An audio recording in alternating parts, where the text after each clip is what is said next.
This is my mom. She has done her makeup how she normally does every day on this half of her face, and I'm going to use her products, her makeup bag, and do this half of her face on like how I would do things differently.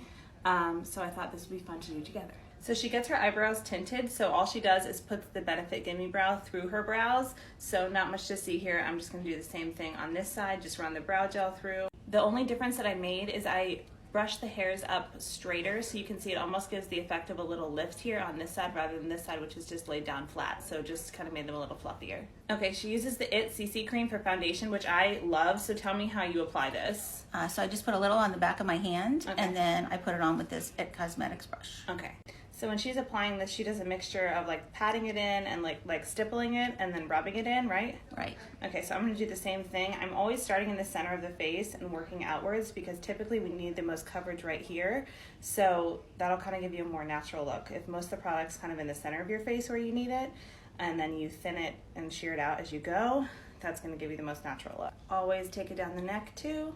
In areas where I want more coverage, I'm going to pat it in. If you start rubbing, you're just going to remove coverage. So if I want more coverage somewhere, I'm just going to tap it in instead of rub the brush. Okay, tell me about concealer. It's kind of a love-hate relationship. I can never find one that I like that I can put on myself. So Okay. I'd like to use it because I need it. Okay, so I had her buy the e.l.f. Hydrating Concealer and she hasn't loved it, so I'm going to apply it how I would recommend applying it and see if it makes any difference for her. Okay? Look up for me. So as we age, it's important to analyze where we have darkness before we put concealer on. So she has darkness like blue tones right here in the inner corner and then a little bit right here underneath. But if you put too much concealer, you are basically just gonna pack it on and it's gonna settle into your lines. This inner corner portion is really important and I'm kind of just patting it in right now. And then when most of the product is dispersed, and only then will I drag the rest of it underneath her eye.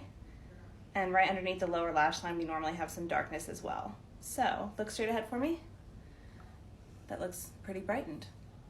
As a final step, look up for me. I pat with the foundation brush to just kind of push it into the skin more and make it look more natural. And where do you apply your powder? I kind of apply it most places. I probably shouldn't, No, but that's I do. okay. So I suggest just applying powder where you need it. So look up for me. I'm going to set the under eyes with a very thin amount because we don't want it to get cakey or dry. And then just where you need it. So typically that's around the center of the face, like the nose, forehead, under eye. Okay, how do you apply blush? I usually just pat it here and then take it up. Okay. We're out of time. Go to part 2.